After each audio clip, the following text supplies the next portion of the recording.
Westmarch Workshop, Episode 16. It's been 3 weeks now since the PTR launched, and players are starting to grow restless. How much longer can we wait for patch 2.1? And as the weeks pass, you start to question whether you should have transferred your character over to the test realm in the first place. Maybe I should have just stayed on the live server, you think. And rumors start circulating that nothing on the PTR even matters, and that all your attempts to gear your character and climb the Greater Rift leaderboards are in vain. Is any of this even real? Maybe it's all just a dream. A wonderful dream where Blizzard devs finally gave us ladders in an endless dungeon in PV... Let's not get carried away. But if it is just a dream, how will you ever go back to patch 2.0? It's too late now. If seasons are ever released, you'll be starting over anyway.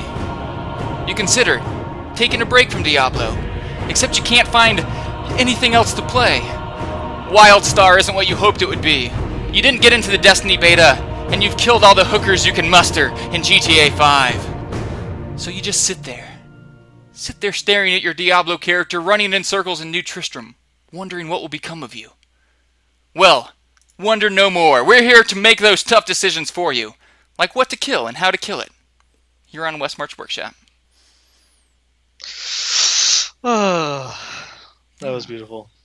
That was Thank beautiful. you. Thank you. I was going to do an improv thing today, but it just never turns out as well as I hope, especially after a few drinks. So better to have it written out first. Yeah, I think so. So I hope maybe some of you guys can sympathize. I know that I'm always so excited right when the PTR comes out, and I forget how long they last. Yeah, and this one is pretty ambitious, and we don't even have a lot of the changes. They've talking about changes that they're making, so we know there's going to be another build, which it's past Wednesday, so it probably won't get thrown in this week, so it's going to be next week, and then how many weeks before that or after that are we going to get another build and such? So, this week we're in here for the long haul. Yeah, get used to it. PTR time. Well, I know that you, not spoiler alert, Nineball had a tragedy this week, and I'm so excited to hear about it. Yes. This week, I actually was going through. I was playing a little bit. I played a little bit on live, and I was trying to go through and get my Crusader leveled up on normal, so I could copy it over to the by normal I mean softcore, over to the PTR, mess around with the Crusader over there, and then one of my friends messaged me, is like, hey, do you want to go through and do some tier 3 rifts? I was like, okay. I was so geared for tier 3 or Torment 3, sorry, but I just decided to go through and do it anyways. That was a bad decision because it was late at night. It was like midnight. And I was tired, but I did it anyways. So I wasn't even paying attention to what I was doing. Was standing on top of an arcane beam, and well, I no longer have a level 70 Demon Hunter, unfortunately. QQ. Yep. So many QQs. Yeah, you can find pictures of it on my somewhere buried last week in my Twitter feed. But yeah, it happens. But luckily, Oz over from the Ink Gamers Hardcore Clan, he was going through. He helped me out. Because he was the one that got me to go into that tier 3 rift, and apparently he has some bad juju, and he's responsible. Although he's never directly responsible, people die in his games all the time. Yeah. I think whenever possible, you should try to blame someone else for your hardcore deaths. Of course. But he helped me power level. So just another night of playing on Friday, he helped get my Demon Hunter up. So she's 65, but then the weekend hit. Some friends were in from out of town. I just haven't had much of a chance to play since Friday. But other than that, it's like that was the big thing that happened with my play session this past week, sadly. So my trifecta mage fists, my amazing SOJ, and my cinder coat that I spent far too many blood shards on are all now gone. But seasons are coming up. But even if seasons weren't coming up, it's hardcore. This is something you accept. So even though it sucks, it's just part of the game. It's part of the game. See, this is why you need to start live streaming Just so when it does happen, you have the highlight. Yeah, there we go. It's like, here, watch me fail. Watch me cry on camera. Yeah. Uh-huh. Because my one really big hardcore death was very similar to that. Also a Demon Hunter, I think about as much playtime as you had on yours. And it's always either a Desecrate or an Arcane Beam, I feel. I feel like those are the two murderers of hardcore characters. Those are common. Those are common. My last Demon Hunter actually lost to an Armored Destroyer pack. It was not. It wasn't even. It was not elite, but it was just the minions to a rare, and they just came down. I had 7 land on me at once, and I just went from full to dead instantly. No chance to react. Oh boy, no. Yeah. But yeah, if you can see me getting super upset after my Demon Hunter death on twitch.tv/ArchonTheWizard. There's a highlight. There you go. Yeah. So I was most of it. Other than that, it's like I mentioned, a friend came in. He lives in North Carolina. He flew in to Florida, and we drove what should have only been like an hour and a half to go meet him in Melbourne. Ended up being like a 3-hour ordeal because there was like a tractor trailer that jackknifed on I-95, and so it was 20 miles, took an hour to get through. It was awful. That sounds awful. And now I assume there's a Melbourne in Florida, and that you didn't drive to Australia. No, yes, Florida. We've got Melbourne. We even have Jupiter here in Florida. So yeah, it's like go anywhere else. Exactly, space-time warps when it's here. We even have St. Petersburg. So whether you want to go to Australia, another planet, or Russia, we've got it all. Wow. But it was really cool going through and seeing him because I don't get to see him that often. He's actually a friend that I had made through World of Warcraft, and it was just one of those nice things I find that people, or us as gamers, people listening to this or in chat, they're not going to undersell it, but what a lot of people that aren't part of the gaming culture undersell is like the strength of the relationships that you can build with people through social experiences like video games, and because. It's someone that I have known. I've only met him twice in my life, but I've known him for the better part of 5 years.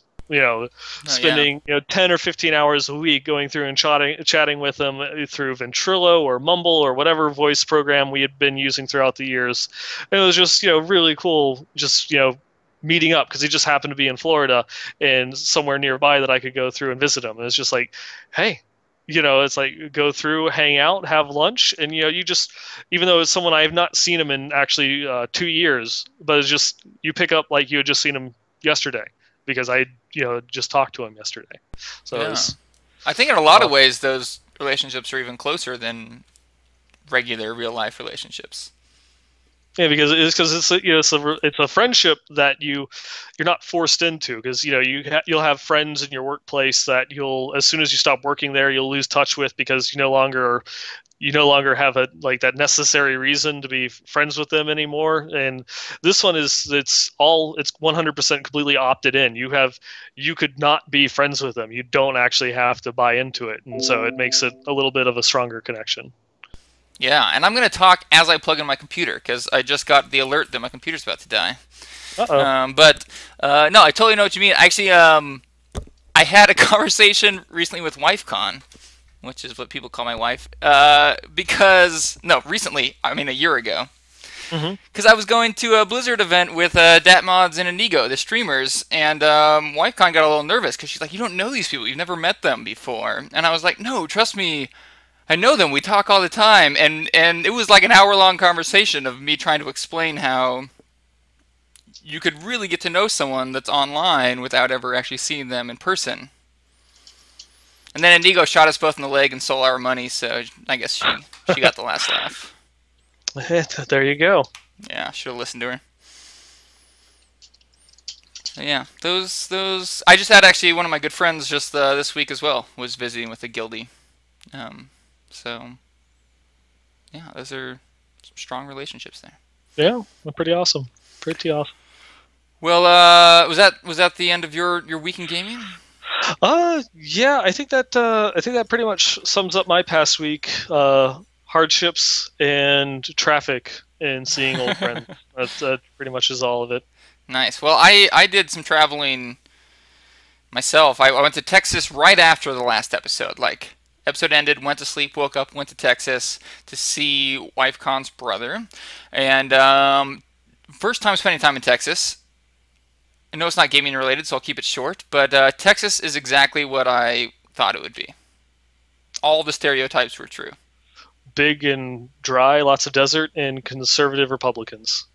Yes, except for, no, you know what? You pointed out one thing I had wrong. Not nearly as dry as I thought it was. The humidity was like 85 while I was there. And that is a dry day in Florida. that's true, yeah. I'm talking to someone from Florida here. But no, yes, conservative Republicans, church on every block, if not 2 or 3. And they like to eat and drink. And that's what we did. And that's what you want to do on vacation, so it was a good vacation. I got asked several times if I eat vegetables. And met several people who don't eat vegetables. And let me explain, for anyone who doesn't live in Texas, and maybe it's like this in other southern states, I don't mean that they don't like vegetables. It's a question like, do you smoke or do you drink? Some of these people just don't eat vegetables. Like, they will not eat anything with a vegetable on it, or maybe they'll pick it off. And it's very normal. I hope we have some people from like Texas or a similar state in the chat that can sympathize with this, because this was very foreign to me. Yeah, that is very weird. That's not something that I've ever come across in Florida. Yeah, and I'm still adjusting from being back. I'm drinking more and I'm eating worse, and it's gonna be a long process back, because I got hit pretty hard by the delicious food and alcohol in Texas. Yeah, that's one of the things when you go on vacation, you find a place that has good food, and it's like, I'm never going to be able to have that again unless I go back. Yeah. That longing. Just think, I've never enjoyed chicken fried steak so much until I had like a 2-pound chicken fried steak. Oh, now I'm hungry. Yeah. I ate before the podcast, and now I'm hungry. But yeah, anyways, just got back from Texas day before yesterday, so didn't get much Diablo in, been trying to catch up on work, play a little bit of StarCraft with friends, and got some work on my map, but excited to get into the PTR as soon as we get those legendary gems in there and start finding some awesome legendary gem combos. Yeah. Speaking of legendary gems, I like the segue. Yes. We recently, just a few hours ago, we got an update from John Yang, one of the designers for Diablo 3, talking about the actual stats that they have for the legendary gems, which will be going live with the next build update that they have, probably sometime next week. Yeah, very detailed stats too. We had like the gist of each gem, but now we have quite a few stats. Yeah, because the big one with this is, of course, that even though we've had the stats of the gems data mined from Diablo fans and a bunch of other websites for a few weeks now, they fully went through, and gave us the scaling factors for all of them, and not just like the scaling factors, but this is what the scaling factors are going to be, and some of them will change from what they are, on live currently, or not live, but on the PTR currently, and that the next build, that this is the stats that they're intended to have, and this is what we're going to want to go through and try out, and giving us all the info right from the beginning. Yeah, we've gone through a lot of these, but I didn't recognize some of them. Maybe the wording's just different enough that I couldn't recognize it, but I thought this one was really cool. The Zay's Stone of Vengeance. Damage you deal is increased by 6% for every 10 yards between you and the enemy hit, with a maximum of 30%. I like that a lot more than just the static, if you're this far away, you gain this. Because you just become so focused. I'm like, wait, am I that far away? Is this the right distance? And this is just like, the further you are, the more damage you do. Yep. Dreadnought just asked a question in the chat there. What's the max rank? Over 50? From what it seems, there's only one gem that seems to have a max as far as its upgrade. And that's the Enforcer gem, the pet gem. That increases the critical hit chance of your pets, and it caps at a total of 40%. Everything else seems to be... they have no mentions of caps whatsoever. And when they first introduced the gems, they said they're infinitely upgradable. Yep, so whether that... They obviously will have some sort of hard-coded upper limit, but we'll have to see what that what that actually is. Yeah, there'll be yeah, I wonder. So okay, so what rank would that be capped at? If it's .4 per rank on the Enforcer, is that right? Yep. Oh, And that's probably something that we should have done before the show. okay, so you can get 20% at .4, so about 50. Yeah, so it's going to cap out at rank 50. Okay. Yeah, so that's Yeah. interesting because that's when you unlock the secondary affix of each gem is at rank 50. So I assumed they'd be able to go much higher than that. Yeah, I would hope so. Yeah. Because yeah, some of them have. There's another one that I'm actually the moratorium. I'm actually surprised that that one doesn't have an upgrade rank. That one is 30% of all the damage that you take is staggered and dealt to you over 3 seconds, and the upgrade increases by zero point 0.1 second for every rank. And that one could potentially just be game changing because every 10 levels it adds another second. So by the time you even unlock the secondary rank bonus, you now 30% of all the damage that you take is spread over 8 seconds. That's really huge, especially if you then go through and you have that gem inside of like a Unity while you're playing solo. You will never die. You're going to be effectively immortal. And then you go on to like say rank 100, and now you're up to 13 seconds. That's awesome. Yeah, I feel like the devs are really giving themselves a handful to work with here as far as balancing these. Like, there's so many multipliers through these gems. There's no way players aren't going to find some exploits once they start getting to the higher ranks. Yeah. But I guess the coin flip on that one is just because it's going to increase your power by so much, and once you have them up, between like you have your people with the rank 70 gems and the rank 80 gems across, all three of their the gem slots in between the amulet and the 2 rings, that then it actually does become a race. How quickly can I clear, tier 100? And instead of just like I did it, at 14 minutes and 58 seconds, it'll be people going through. It's like, I got it 7 minutes 38. I got it at 7:27. I got it at 7:23. And those gym ranks might actually be coming in on it. Yeah, yeah, it makes sense. Yeah, I would hope. I really love this endless dungeon philosophy, so I'm hoping that people aren't hitting the last tier of the endless dungeon. I hope they just make it hard enough that no one's getting there.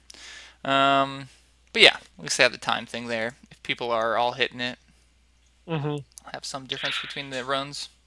Yeah, and that's what they've been addressing. People have been doing it. What is it? There was from last week. They cleared tier 100 by using the new Witch Doctor sacrifice. Yeah. Because I think there was a bug with it that every time they exploded their pets, or maybe they were just throwing their pets into mobs and letting them die, but every time the Witch Doctor pets died, it gave them meter. And so they literally killed nothing. Wow. They just sat at the beginning and they threw their pets in. They maybe killed like 6 mobs through sacrifice or whatever, but the majority of the meter they got entirely through the pets. That's really interesting because we just learned, I think, in the last Theorycraft Thursday, that the meter is directly proportional to how much experience each mob gives you.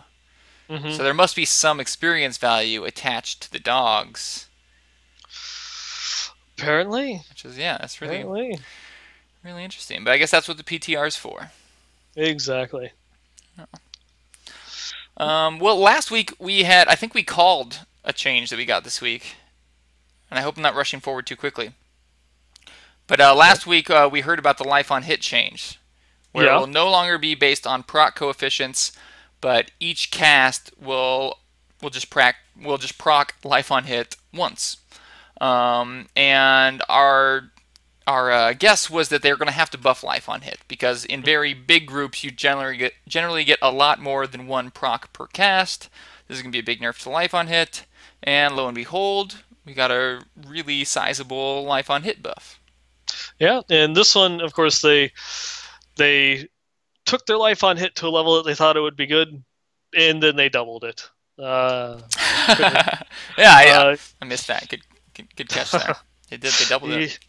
Yep. So, what is it? Going forward in one of the future builds, they're going to be doubling life on hit on items again. So that way you're going to have ridiculous life on hit numbers, but you also have to keep in mind that you get 100% of your life on hit, but only one proc every time that you use the skill, so long as it did damage. So, some of them you might have a skill that only had a 30% coefficient. So if you had 1,000 life on hit, you're only getting 300, but you would hit 10 mobs with it, and so you'd get 3,000 life back. That's no longer the case. You have 1,000 life on hit. As soon as you use that skill, you get 1,000 life back, regardless of how many things it hits, as long as it hit one mob and did damage. Yeah. So But I think overall it's still going to be a nerf in the really big packs, but mhm. it's also going to make it so life on hit's worth it for single target fights or just 2, 3 target fights.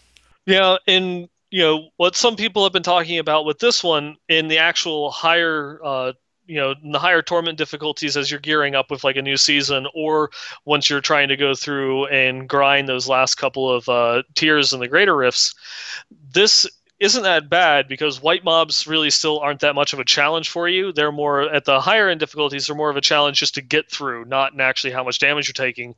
It's the elite packs is what the scary ones are, and there you might only be getting 1 or 2 hits off with the skills. So this is actually could be for a lot of people, rather nice increase in your survivability. Yeah. Um, for when you're going down to just like a couple mobs that might have some particularly nasty modifiers or might be running around, so you can't get all of them with the same skill hits at the same time. Yeah. Uh, And I mean, this was definitely a needed change, but I think it makes sense that it took so long for them to make the change because mhm. if you think about how much work it would take to balance every spell's proc coefficient, like there's so many factors in determining a spell's proc coefficient, and they're all different, and now they're just throwing all that work away. Yeah. Yeah. They said some of the other things that they said uh, kind of with that, but they're taking into account channeled spells, and that one actually will still have somewhat of a coefficient, but it's not so much the damage that it's doing. But you'll have a continuous gain while you're using the skill, and I imagine, even though he didn't clarify, while it's actually hitting a target. So it's kind of almost like your life on hit turns into life per second when you're channeling one of those skills, which is kind of interesting. Yeah. Although I guess technically it's going to be life per second anytime you're continuously casting a spell. Yep. And But yeah, I the like that idea of making channeling spells get more and more beneficial the longer you can stand still and hold it down.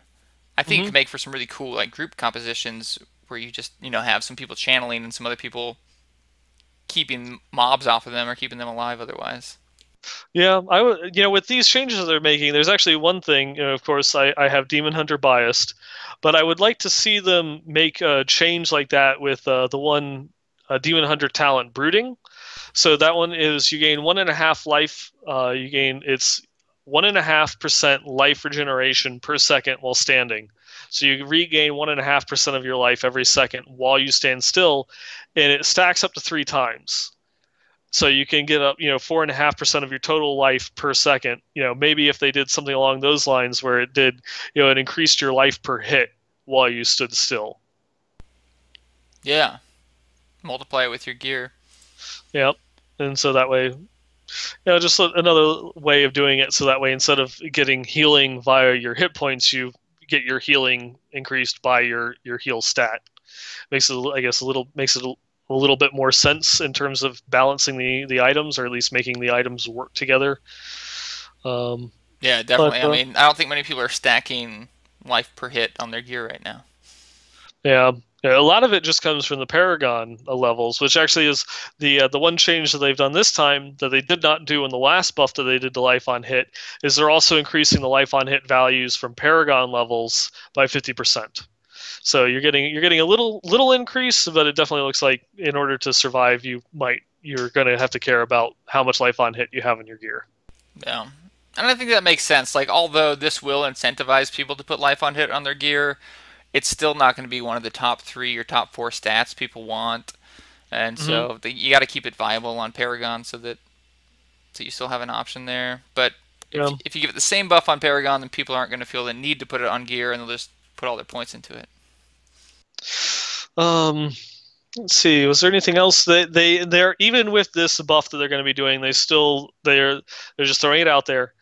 They know it will need tuning, particularly with reflect damage and large packs of monsters with these changes. So there'll be some more tuning, coming down the line, either before this gets implemented or after it gets implemented, and changes that they'll make from there.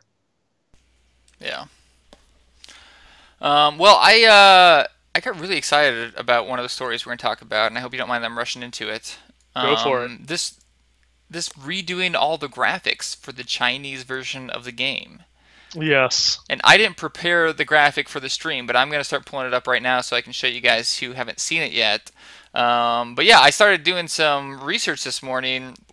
Short version of the story is a publisher in China worked in conjunction with Blizzard to take out all of the blood and bones from Diablo to get it approved in China.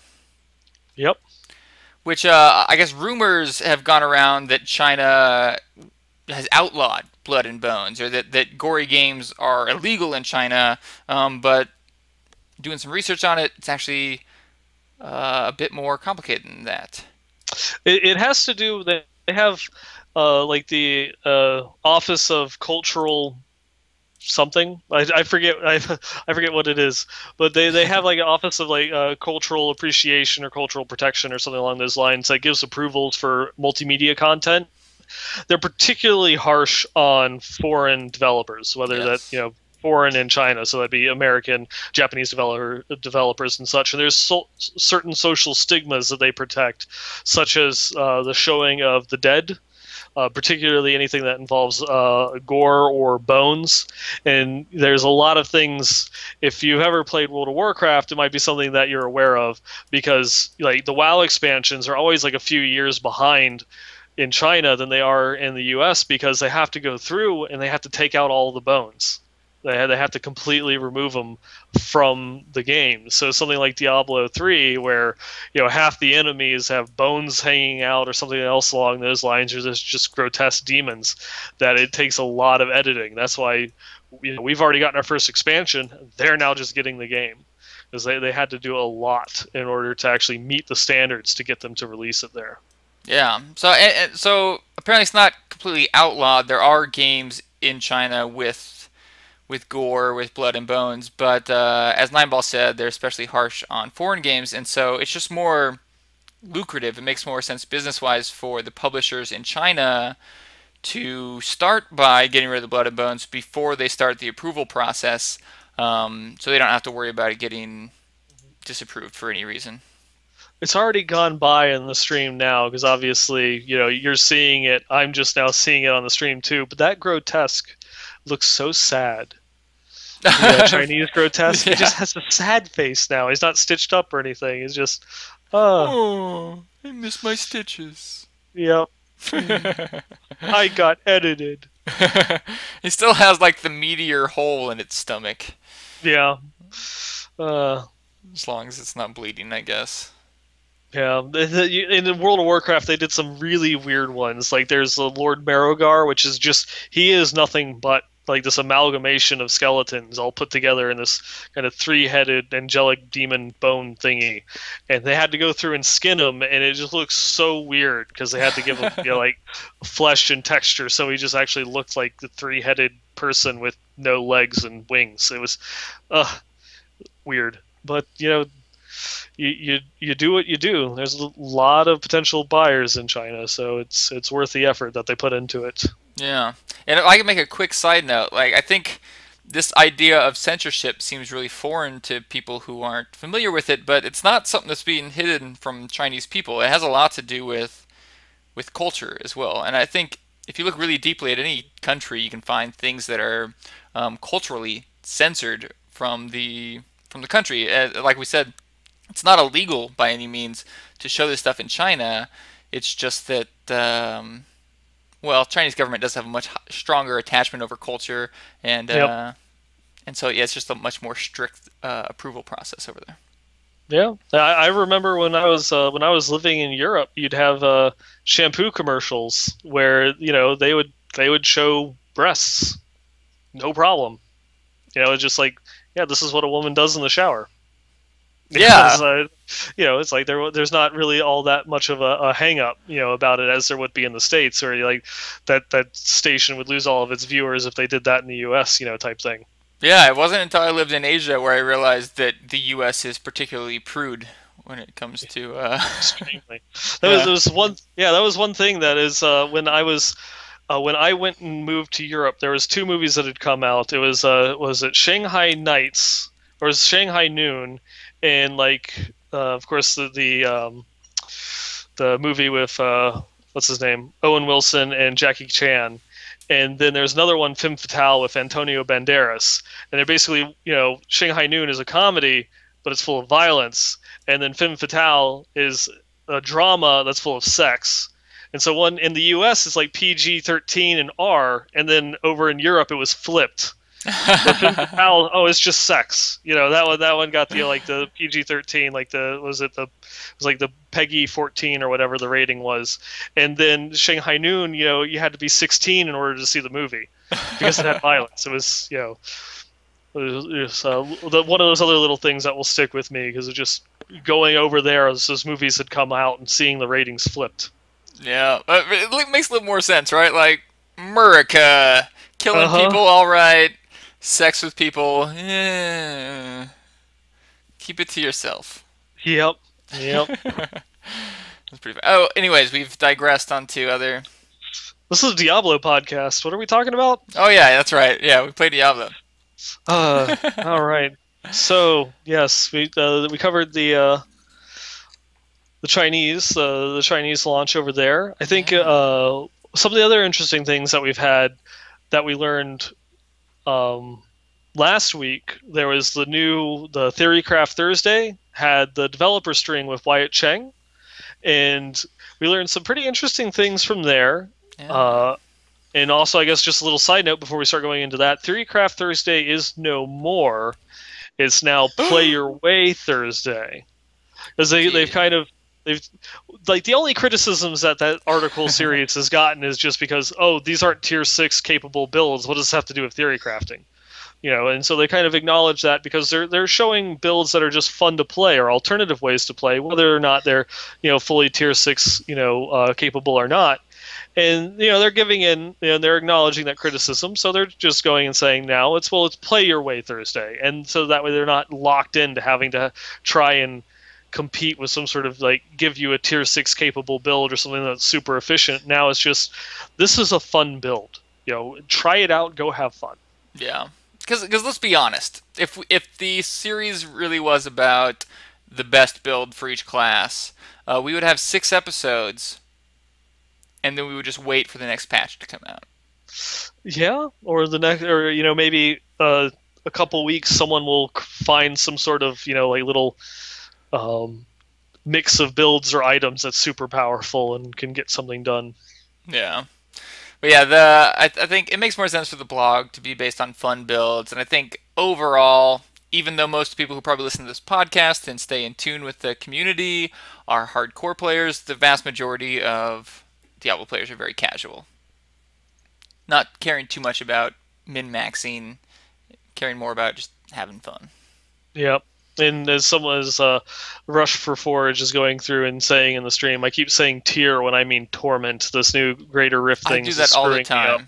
Yeah, I keep wanting to say it because it's like it's T6, it's tier 6. No, it's not tier. It's Torment 6. Thank you. I acknowledged my mistake. Ogchild. Yeah. Yep. Yeah. I'm still gonna make the mistake, so be ready for it. Yep. A lot of things that we mentioned last week, we're getting some answers on this week. Yeah. Tempest Rush. Yeah, Don Vu actually gave a pretty in-depth explanation about the changes that they did to Tempest Rush. Don Vu, who in the past was kind of like the lead monk designer, Although that's another one of the things we'll get to the Thursday stream eventually. That was one of the things that Wyatt said there is that they don't really have class designers anymore. You're not in charge of this one class. They all work on them kind of evenly. They spread it out. Everything is group decisions, so it's not this one guy gets to do whatever he wants for this particular class. Everyone gives feedback and it kind of gets molded from there. Although we should mention I think that's how it works now, but not necessarily how it worked in the early days of development, right? Yeah. It seems like at one point people were kind of responsible for specific classes, but maybe over time it just makes more sense to all work together. Mm-hmm. But they went in to explain, or I should say Donvu went in to explain the Tempest Rush change, and what he had to say about it was they wanted it to be, better compared to Whirlwind or Strafe. Instead of just being a movement skill, they wanted it to actually have a little bit more teeth behind it. But they said that they also needed to up the cost to compensate for it, so that way it wasn't kind of infinitely spammable. Although people, even though we said last week that this would kill the build because there's no way you can get 30 spirit per second, we were wrong. Yeah, people did it. Yeah, so kudos to those that found the way and the right item combination. That's actually impressive. I'm not even mad. I'm impressed. But wait, an entire wheel of cheese? Yeah. But they are going to actually go through, and some of the things that they got from that and the feedback is they are looking to actually buff monks' spirit generation in their maximum spirit to help better make it so that way it's easier if you want to continue to do an infinite spirit Tempest Rush build. It'll be a lot easier to do and open up your gearing choices a little bit more. Obviously, it itself isn't very well received, the change to Tempest Rush. So I would also expect that if this is what they want to do, expect more damage buffs coming for it in the future, as well as just more damage buffs in general for the monks, because they're still hurting, especially with the removal of Exploding Palm. Their generators, even with the damage buffs that they've gotten, are still not enough, and their spirit spenders really didn't get touched at all this last patch, and they still need a lot of work to make it worthwhile. Yeah, definitely. I think we should also mention there's a bug right now in the PTR which actually makes it cost 30 spirit initially when you start to cast Tempest Rush, in addition to the ongoing cost, and people are still finding a way to keep it. So they're talking about upcoming item changes as well as fixing that bug will make it so you'll have to use less gear. It'll actually be obtainable for the non-super hardcore players to get this build going. Yep. I think this is a good example too of how the devs, I think, have really shifted towards pleasing the players.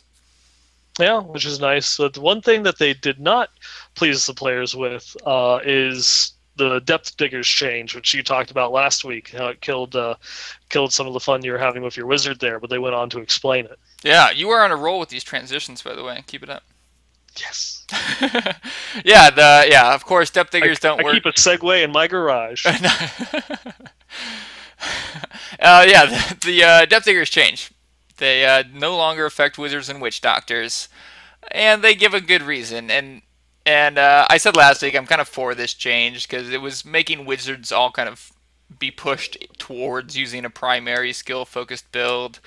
And really, if a skill generates resource for you, it's going to be weaker than a skill that doesn't generate resource for you. Mm-hmm. So the wizard and witch doctor's primary skills were just too powerful in combination with this Depth Digger affix, and so with the change they are only going to affect barbarians, crusaders, demon hunters, and monks.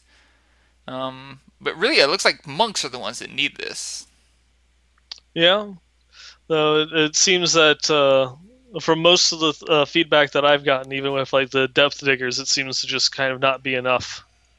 The damage is just still so low for them compared to other people. Because even with the armor change, they're still a little bit on the fragile side compared to some of the other classes. And so, once you get to tier 6, or the higher tiered greater rifts, I'm on a roll. You said tier 6 the first time, so I don't know. I said Torment, didn't I? Now you did. No, god damn it. I'm even fucking it up in my You know head. what? You just gotta let it go. I just gotta let it go. I think people know what tier 6 is. Yeah. Mispronunciations never bothered me anyway. Yeah. Just get it out. Get over it. Yeah. We'll go for that. Welcome to Westmarch Workshop. Ogchilds. Ogchild. Just say that for the fans. Mispronunciation yet again. For you. Torment 6, or the higher tiered greater rifts. There we go. All right, I'm doing it. But they have just kind of that squishiness kind of comes into effect where they can't stay engaged with the enemies to build up spirit to use their spenders. Yeah. So it's just some other problems that they have just with kind of how the class is designed in that respect. Whereas other people have, like, a Crusader can just go full on ranged. With the Holy Shotgun, they don't ever have to get, in melee range. They can fully kite and do damage. Whereas, the Loot Socks Barbarian is just kind of jump around, maybe put a stun and then run away and let them die to dots. So it's, what have you. A lot of things plaguing the monks right now. Yeah, I think at this point, it's kind of apparent that the monks need a redesign, but that the devs prefer to make tweaks. The resource system feels so unrewarding for monks, mostly from what I'm reading. I don't play much monk, but it just doesn't feel worth it to get your resource up, especially for what you get when you spend your resource. And I'm just curious myself as if these tweaks are going to be enough to make the monks feel fluid and natural. Mm-hmm. Because most monks just seem to be trying to avoid the resource system altogether, just getting enough resources they don't have to worry about generators, somehow just bypassing that whole doing generators to cast your skill and the whole spell rotation they had in mind for the monk. Yeah, it's just like stacking a ton of cooldown reductions so that way you can use the Blinding Flash rune that made it to where your attacks generated spirit. Yeah. And then, you just making it so that way you had that buff up near constantly so that way you could generate a decent amount of spirit to actually start putting out damage. But, it doesn't make for a very fun way of playing because you're, it's like, I've got to do this. I have to hit it, and then I have to get you attacked while I'm in those 3 seconds, and I have to hit the ability again, and then go through and spend my spirit, and it just makes for a very frantic build where you have 3-second, 4-second windows with which to do things, and your build is compartmentalized into that. Yeah. Really seems like more than any other class, the monks are kind of pushed into a single itemization at the very least. Yep. Poor monks. Poor monks. The devs are gonna get to you eventually, monks. They haven't forgotten about you. They know you still suck. We'll have to see what they come up with. We'll have to see. Hopefully, we'll see some more changes going forward in the next couple of builds. Some of the things that they have said, like just the comments that they've made about the Torment, not Torment, but the Tempest Rush build, about going through and getting the maximum spirit and spirit generation retooled. That could have pretty big implications for some of the other problems that they're facing. So they, Maybe. Hold in there, monks. Yeah. Stay strong. Otherwise, most of your gear will work on a demon hunter. I'll just say that. just swap over. You don't need to focus on one elemental type anymore. So, potato. Same gear. Find yourself a crossbow. Well, I was really excited about the Uber change. The drop of the organs from Uber bosses. Mm-hmm. So in the past, up until this recent change on the PTR, you run Uber bosses, and you all get your own individual drop chances. So that person gets this organ, this person doesn't. Works differently on each bosses. At the end, one person ends up with a ring, and the other people still have to do 1 or 2 bosses, but you all need different bosses, and then you just split up and do your own thing. So I think this change makes a lot of sense. From now on, the bosses are the drops rather are party wide. So if anyone gets an organ, they all get the organ. Yep. So that's definitely a nice change. It keeps everything coherent, so that way everyone brings in, their set amount of keys, and then it's like, well, I got my organs, for a ring or in 2.1 an amulet, and then the other guy is like, well, I need like one more run, but I'm out of keys, and the other guy is like, okay, I'll use my keys, but then I don't get anything, and so or I need this boss and you need that boss. Which boss do we do? Which gate are we going to open? So that definitely makes it a lot better for group play. So that's any bonuses that they add to multiplayer are good ones. Yeah, and I feel like a lot of the changes we've been seeing in patch 2.1 is really just throwing away a lot of these systems they had in the past and simplifying things. And as I've said it before, as lazy as it feels to me, it's making things a lot better. Yep. Yeah, this along with the turning dex from dodge into armor, and my mind's trying to blank, but yeah, just overall, just the simplifying, lazy changes, like cutting a lot of things that probably should have been cut a while ago. Yep. One of the other things that they've done, kind of in that same vein, is like just some quality of life improvements that they're making. Grimiku a few days ago mentioned that for witch doctors, you're going to get a counter for your fetishes and the sycophants. Yeah. So that way you'll have the two separate counters for which ones are your sycophants and which ones are the actual ones summoned from the fetish army. So you have an idea of how many you have at any given point in time. Yeah, and in the past, the general philosophy was you either use one or the other, because they're intruding on each other. Mm-hmm. I didn't mean for that to rhyme. I'm a poet, and I didn't even realize it. So but now you should have gone something. I'm a poet, and I didn't even know it. Oh, that's the no. Sorry, that was the joke I was making was a little bit over the heads of. Anyways, okay, yes, I like this change.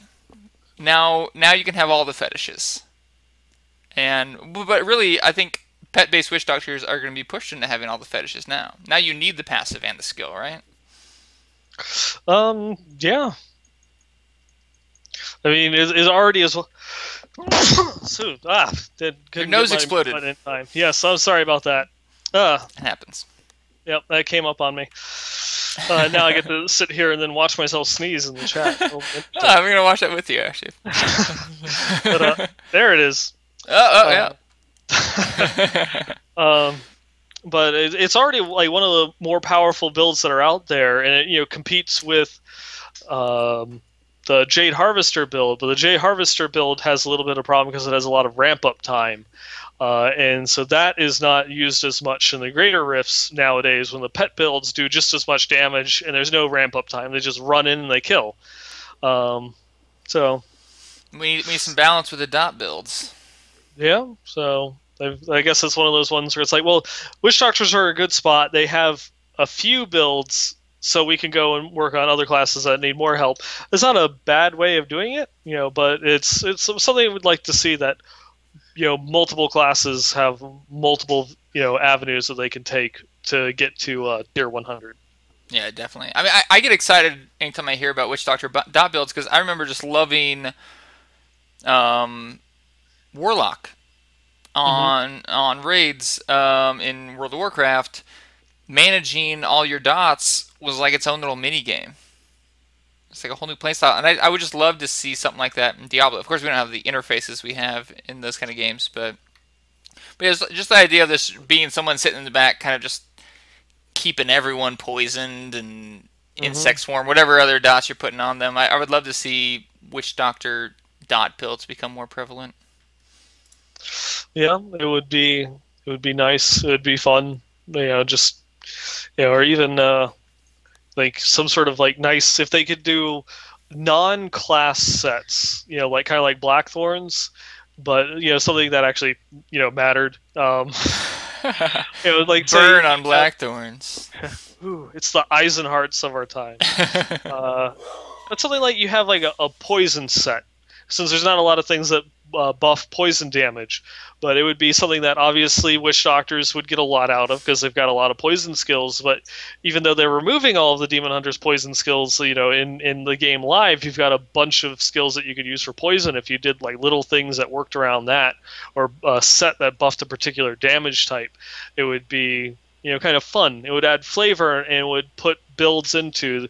And if it's an overpowered item set, obviously you'd have that build available to multiple classes all because of that item, and it would solve issues for people. Or make one that's holy. Obviously that would bring up the Crusader, which doesn't really need it at the moment, but that would definitely give a huge benefit to the monk as of right now, giving them an item set that made holy viable, and things exploded for 2000% weapon damage across the entire screen every time that you did holy damage or touched your keyboard or something.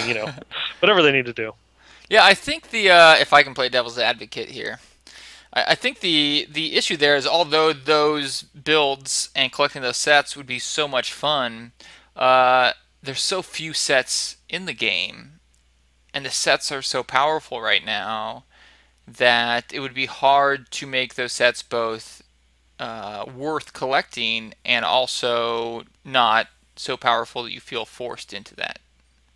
And I think that's what we've seen with a lot of the sets, is a lot of the class sets are just so powerful that everyone who plays that class is going for the same set. Yep. And just to answer a question asked in chat there about why is there so much hatred towards Blackthorns? As a hardcore player, that set should be awesome. Could you explain more on that subject? Yes, I could. It is great if you are just starting hardcore. It is an amazing set, but it is so limiting in your damage output because it has so many preset stats. It doesn't give you a lot of things that you can do in order to get your damage buffed up. And obviously it's not really compatible with any other sets, because wearing Blackthorns, you have to be using all the set pieces to get the last bonus, which allows you to completely ignore a lot of the ground affixes like Molten Poison and such. So it's something that is nice to start off with, but you really have to transition out of in order to get into the higher difficulties. And if you're using Blackthorns to kind of give you that survivability prop in order to get into Torment 1, it creates an interesting scenario where, well, I've got all these nice upgrades, but I can't use them because I'll break my set bonus, and they're not enough on their own to keep me in Torment 1. So just one of those little things that it's a good set for what it is, but it's something that you you quickly transition out of and you look for other things. Yeah, I mean, it's really I think there's just a problem with sets in general, is that you can only have so many sets. And I think the Ring of Royal Grandeur was a great idea, although of course now it's becoming very limiting on which rings you wear, because you're kind of forced into wearing one of them. Yeah, it's a conundrum, because you want to make the set bonuses much better than the legendary bonuses. You want to make the sets worth collecting, but they take up so many of your gear slots that once you've collected one set, you're very limited on the rest of your build. And so, yeah, wearing Blackthorn set means you're not wearing Marauders, or you're not wearing Jade Harvesters, or now Firebirds looks like it's going to be really good. Like, all these sets that are crucial to your character becoming as powerful it can become are limited when you put on another set that's not as powerful. Mm-hmm. Yeah, for particularly like some classes, like you mentioned, like Marauders, it's like you got to wear it, and you kind of will tweak it around a little bit, so that way you might be able to get Oghilds, on there. There's just better options out there than Blackthorns. Yes, indeed. Well, news-wise, was there anything else we wanted to touch on? Oh, just some of the recaps of the Thursday stream. Oh, yes. Sorry. You know what? You started that, and I took us off the track, so let's get back. Let's see. I mean, there's a lot of things that they wanted to talk about. Like, obviously, we've been talking about witch doctors, so let's keep talking about witch doctors. The Tall Man's Finger, which has revolutionized the pet-based witch doctors, and given them that nice big beefy dog. One of the design aspects behind it and why it was buffed a while ago was to put it on par with the Ring of Royal Grandeur or the Stone of Jordan. They wanted to make something else viable or as powerful as those rings, for witch doctors for a particular type of build. And you just see the large number of witch doctors running around with it. It worked. And they have plans that they want to make more items like that in the future. I would love to see if they did something along those lines with something to replace like Tasker and Theo or a Cinder Coat. If they did something else in those item slots were just equally as powerful, that gave you more options for those particular sets. Yeah, I would love the Cinder Coat is such a hard item to replace because it's specifically fire based. So if you have a fire build, you want the Cinder Coat. So I think it'd be great if they had chests that were good for other elemental types, but then you're really kind of forced into getting one of those chests still. Mm-hmm. But yeah, we need something. Cinder Coat needs some competition. Yep, because the only real competition that Cinder Coat has is set pieces, and even then you're throwing on a Ring of Royal Grandeur, so you could for a lot of classes or particular builds, so that they can get their Cinder Coat or Mage Fists. Oh. Now, a point I was about to bring up: are you a Deadmau5 fan? For the sake of where you're taking this, I'll say yes. Yes. Okay. So I know of Deadmau5, and I knew he was a Diablo 3 player, but I had no idea that. Not sure if I'm saying this right. Halasan's Ascent, the amulet, was kind of like a tribute to Deadmau5. Which I should have known. Like, it looks just like Deadmau5, and a lot of you guys watching the podcast are probably laughing, like, how did you not catch that? But I didn't know, and I still don't know Halasan's Ascent, if that's a reference of Deadmau5 or not. But yeah, they're releasing the live stream that was for Deadmau5, so to speak. Yeah, well, that one when they announced that item back during the beta, they had fully gone on and acknowledged that this is for Deadmau5, and so because the amulet itself is in the shape of the helmet that he's famous for wearing during his live shows. They also said that they wanted it to be a helmet, but they didn't have the time to get the graphics in. Yeah, that's why it was an amulet, because it like you just said, it was originally intended to be a helmet, but it was so late in the development cycle they couldn't get it done in time, so it just we'll make it an amulet. And they gave a little bit of the backstory about how they ended up getting in, because Vayflare and Lylira, two of the CMs for the Diablo team, they knew that Deadmau5 was a huge Diablo fan, and they wanted to get something that he did into the game. And they were talking with Don Vu, and he also was a huge Deadmau5 fan, and so they got into going and contacting him and saying, could we use your likeness in one of the items for Diablo and make you like a part of the game? And he was all for it because he loves the game. And from there the item was made. Yeah, and a lot of people in chat are asking, who's Deadmau5? And he makes actually I don't even know what genre of music, but he's a DJ. He makes music. Yep. I don't even know what genre. I don't want to like misclassify him. Oh yeah, because that's one of those things. If like it's you say it's techno and it's trance or drum and bass, people will kill you in your sleep for that. Yes, but you dance to his music and he turns the tables. Mm-hmm. That's as vague as I can get. Yeah, lots of stuff here from the live stream, of course. Yeah, I mean, one of the big things that people, of course, will care about is they are looking for ways to improve two-handers. They have absolutely zero details whatsoever to share on it, but it is an issue that they acknowledge and they're working on. It's still really nice to hear, because the last thing we heard on two-handers, I believe, was from Travis Day, who said, look, two-handers suck. Get over it. I'm paraphrasing. Yep. That was pretty much it, though. I'm not even really sure that you're paraphrasing, but yeah. Yeah, he was pretty rough on two-handers, but we talked about it in previous episodes. But his reasoning made sense. You can't balance one-handers and two-handers perfectly. One's going to be better than the other, they chose one-handers to be better. That's kind of the end of it. Yeah, I mean, I feel like the best they can do is make it so that some classes prefer two-handers and some classes prefer one-handers, which they've kind of done with the Crusader. But yeah, even with them saying they're looking to improve two-handers, I wouldn't get your hopes up. I wouldn't assume that they're going to put two-handers on par with one-handers. Mm-hmm.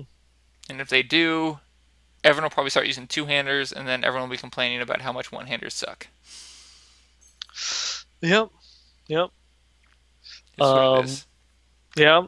Some of the other things that they are going through and talking about is making it so the sycophants might get buffed by a different damage, different elemental types. So, like, if you have the sycophants and you have the one that uses the dang it, what is it? It was just on it was the whole thing that the build was about, the Carnival, that allows them to go and use the poison darts, that allowing them that if you stack a whole bunch of poison damage, that their damage will get buffed by it. Yes. And for anyone who's a Witch Doctor noob, these are the little fetishes you summon as a Witch Doctor. Yep. And also making it so the way the sycophants gain the bonus from the fetish damage percentage from armor. Yeah. Well, that'd be nice. I mean, the sycophants have kind of been a second thought up until now. Well, they've been giving so much love to the Pet Witch Doctor in 2.1. I worry that it's going to get to where, like, Marauders set for Demon Hunters is, and just Witch Doctors are going to be pushed into pet builds. Yeah, well, you know, as the old saying goes, you know, it's Mike Morheim plays a Witch Doctor, so he owns up Joshua Square, buff Witch Doctors, and, you know, the rest is history. Well, once Jay Wilson said he played a Whirlwind Barb, it was GG on the forums. Game over, yep. Yeah. No wonder Barbs are overpowered. Jay Wilson, you know. That's pretty funny.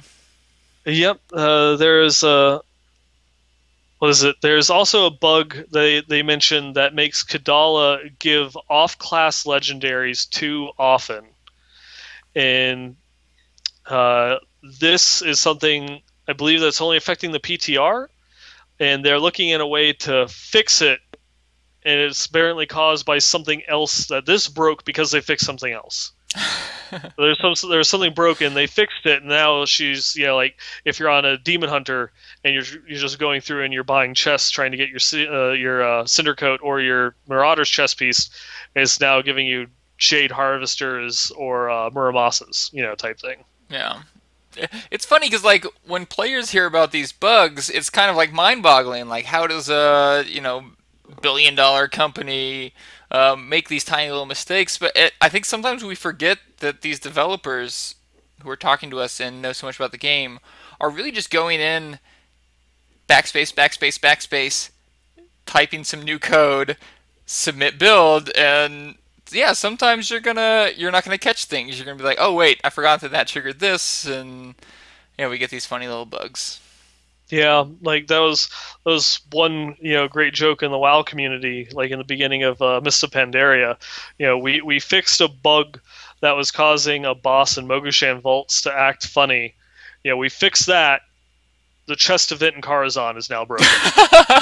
You know, it's like something, you know, they made a fix in current content and it somehow affects a boss fight from like 3 patches ago or 3 expansions ago. It's like, what? You know, it's that data is connected in very interesting ways. There's some variable that was shared. Yeah, that's pretty funny. We forget how basic, how much these like billion-dollar companies have in common with, you know, these indie games that are released by 3 people. They're all still just typing in code and hoping it works right.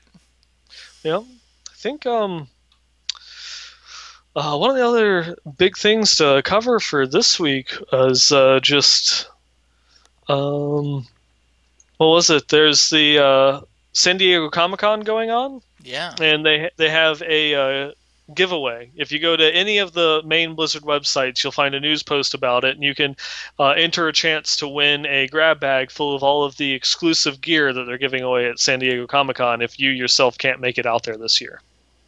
Goodie bag of little plushes of the Treasure Goblin, or a Whimsyshire version of the Treasure Goblin. Whimsyshire, yeah, Treasure Goblin, which looks amazing. So if you thought that Diablo 3 wasn't bright and cheery enough, then you'll Mhm. love Whimsyshire, and you'll love the Whimsyshire plush treasure goblin.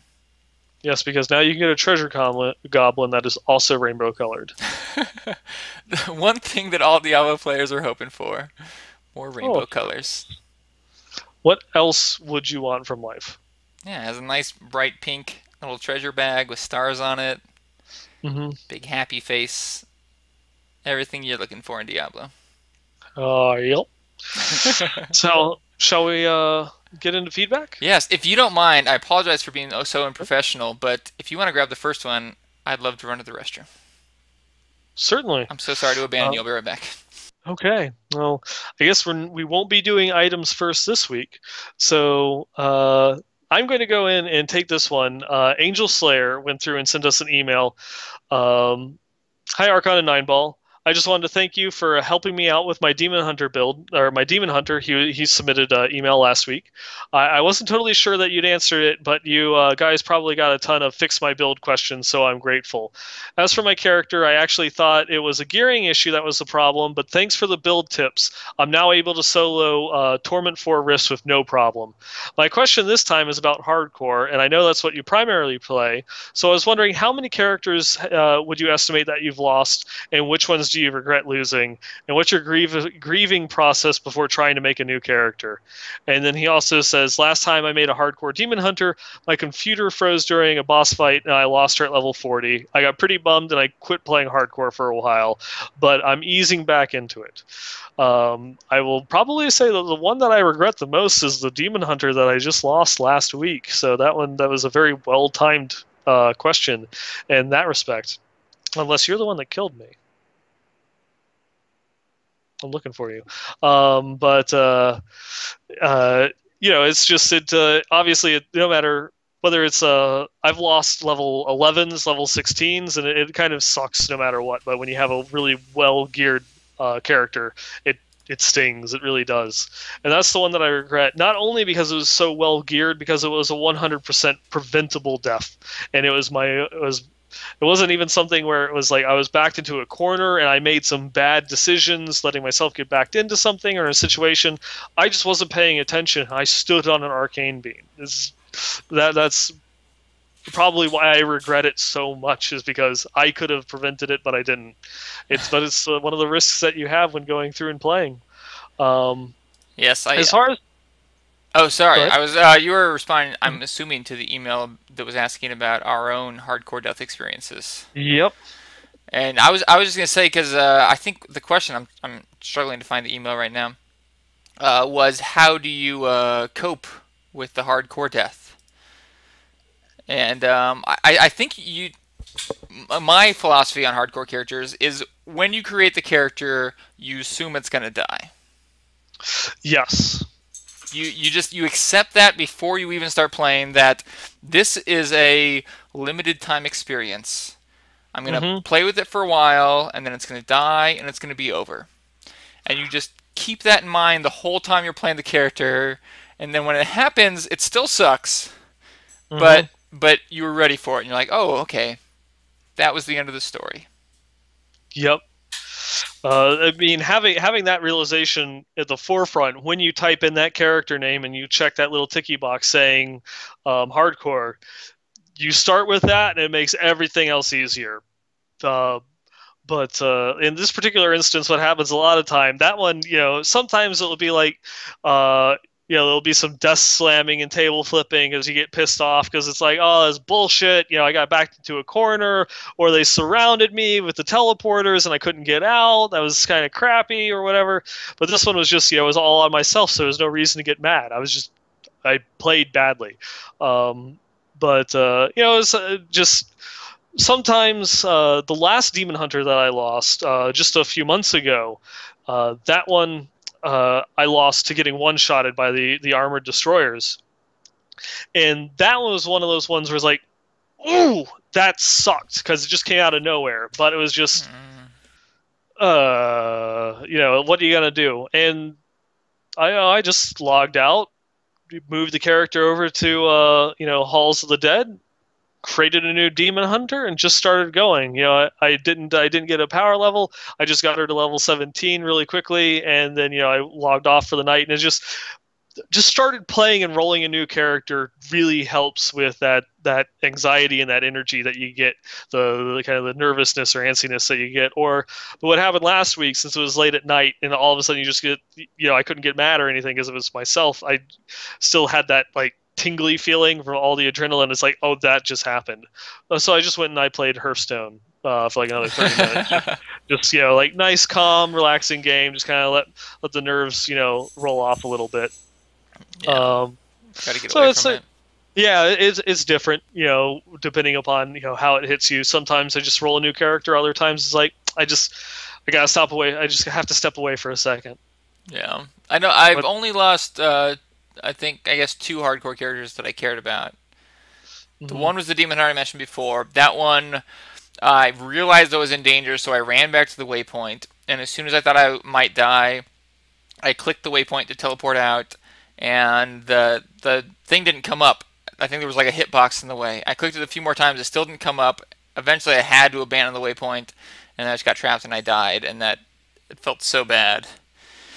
The other time, I was playing a monk, and people kept telling me I should put Tempest Rush on my build if I'm a hardcore monk, because it's the one skill that lets you go through enemies. Or one of, I guess. And I didn't listen. And sure enough, I got cornered by a huge horde of enemies and just had to watch my character slowly die.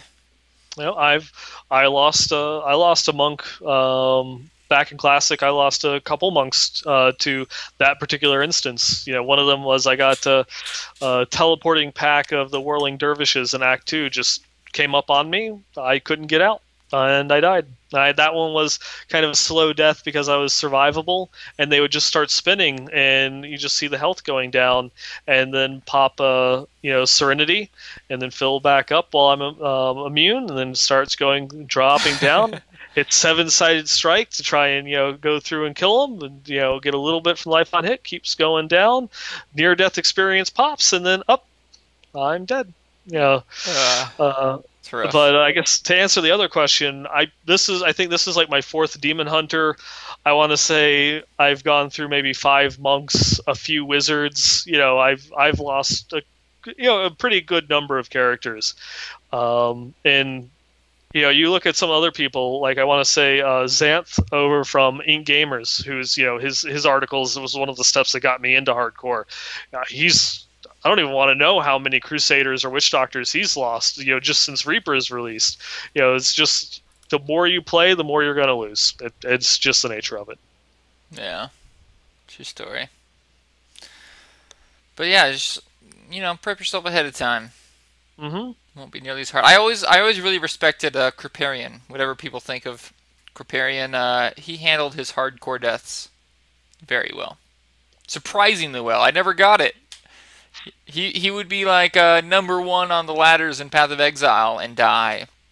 And his response would be like, huh, I just died. Oh. Well, that kind of is Kriparian. Nothing phases him. Nothing phases him at all. No, yeah. It would be surprising if he reacted in some way. Yeah, that's fair. Well, I'll take this feedback from Bradley. Okay. And the gist of the feedback was, why am I not making YouTube videos? And very fair. I didn't make my weekly YouTube video this week or the week before, and I don't have any good excuses. I'll tell you why, but I admit I should be making videos. Last week I just hadn't played much. I was busy, and then this week I was in Texas until I got back, and I wanted to play before I made the videos, but I apologize. I'm going to do better.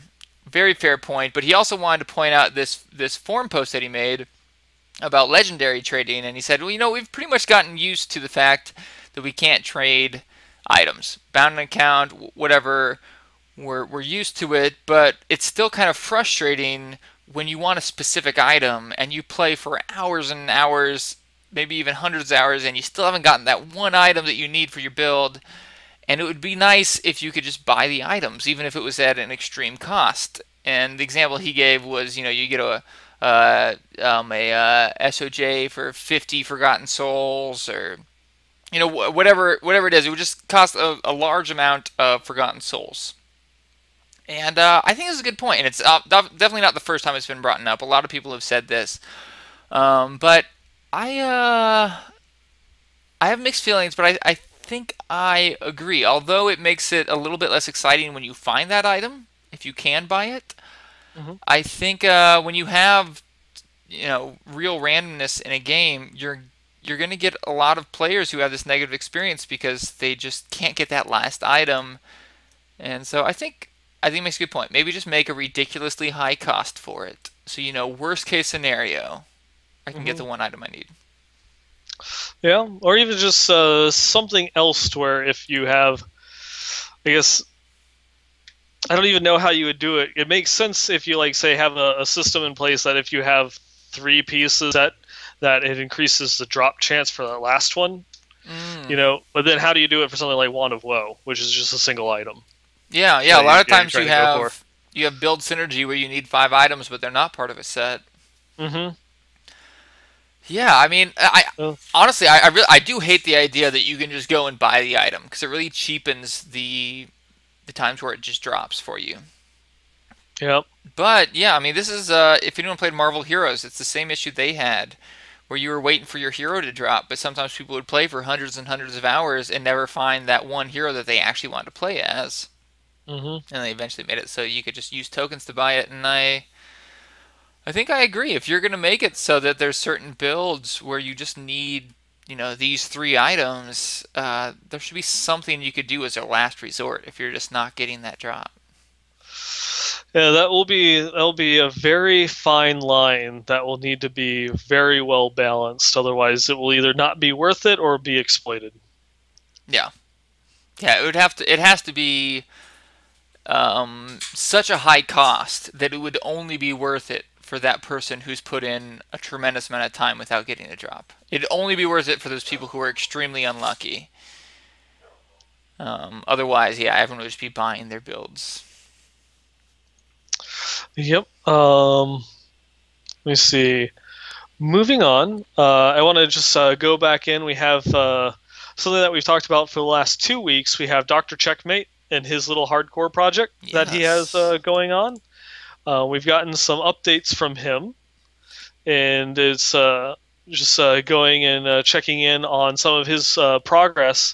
The last update that I found so far was that he is now he's finished. He's finished the game. He is level 44, and he's still going through normals. He's done just a couple bounties and a couple rifts in normals, and you know, just he's progressing through. So he's getting there. He's getting there.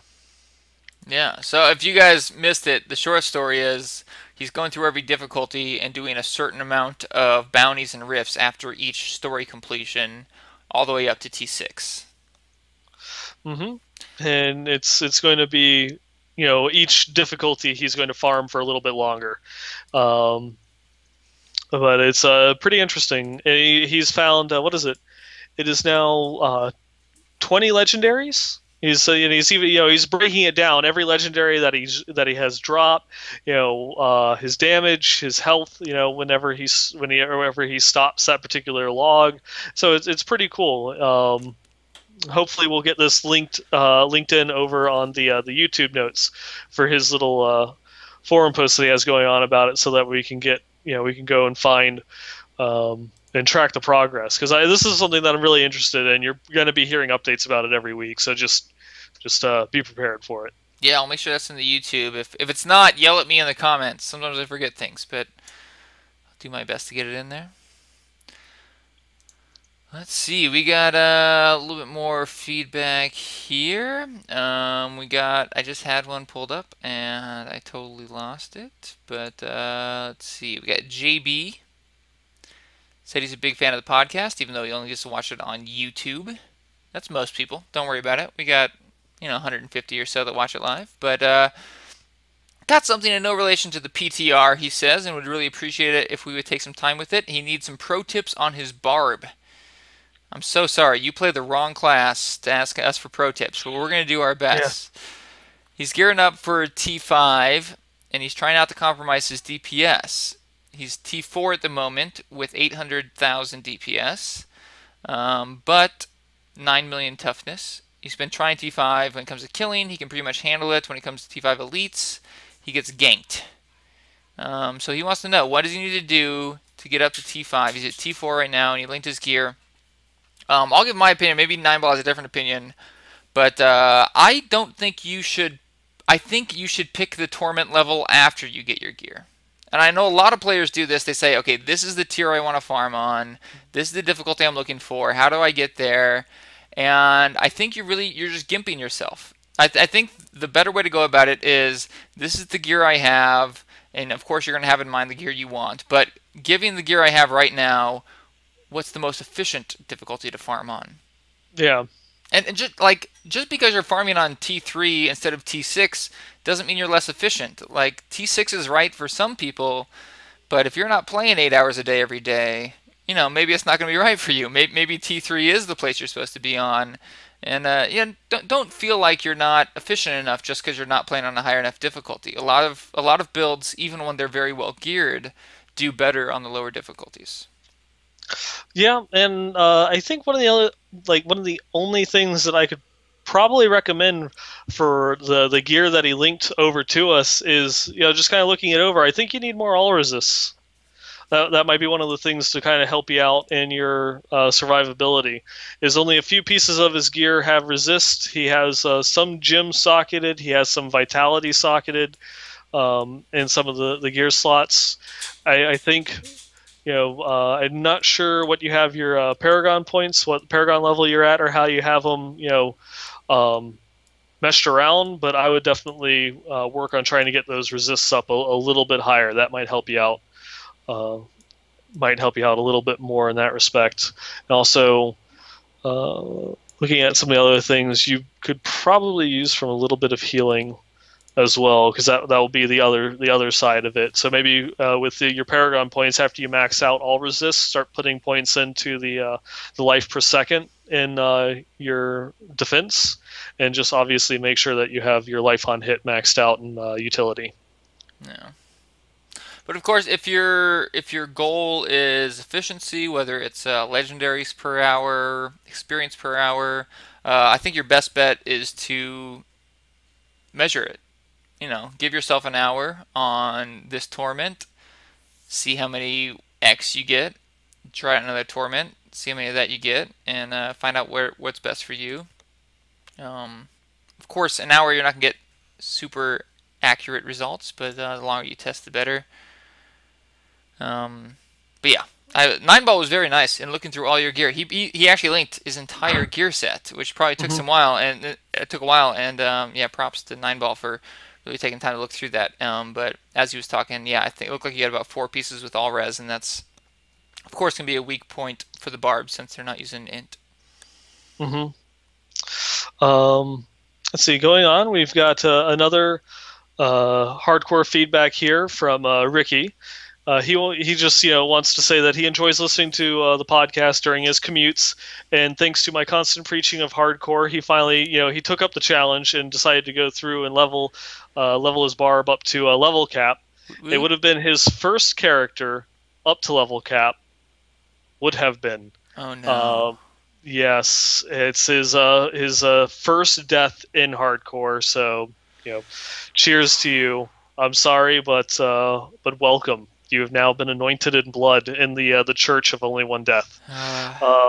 First, that's the hardest. Yeah, it is. That's kind of like the make or break point for most people, whether you'll enjoy it and keep going, or whether that ends it there. But he was getting level 67.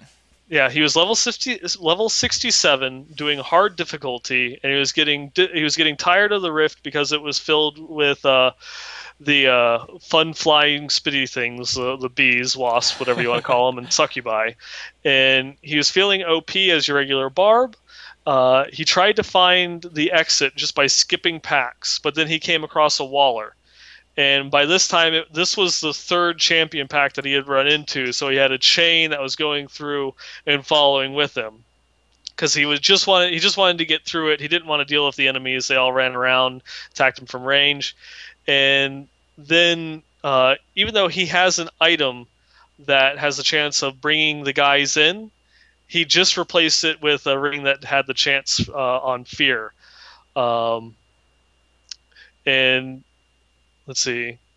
But I also had just replaced a ring that had a chance on fear, and he had the ring with the chance of sucking people in.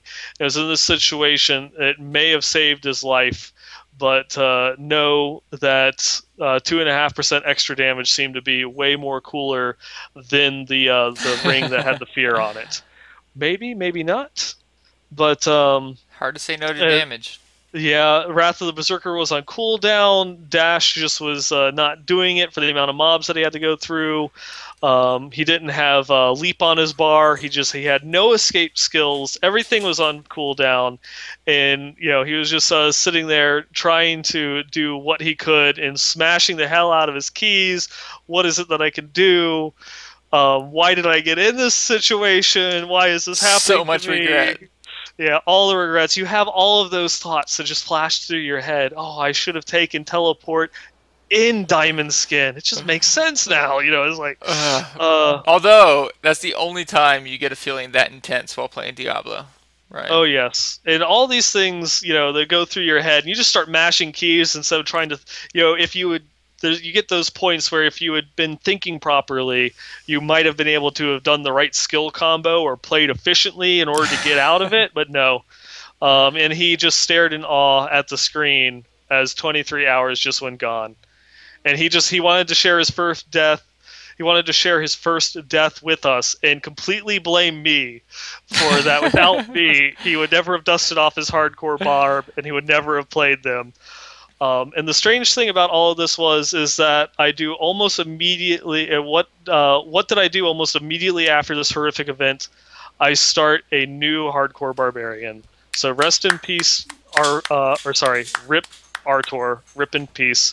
Your brother Arto70 will avenge your death, and he will gain that level 70 spot. So yes. I like how arrogant that name is. Arto70. Like, this one will make it to 70. He will make it to 70. That's what you have to do.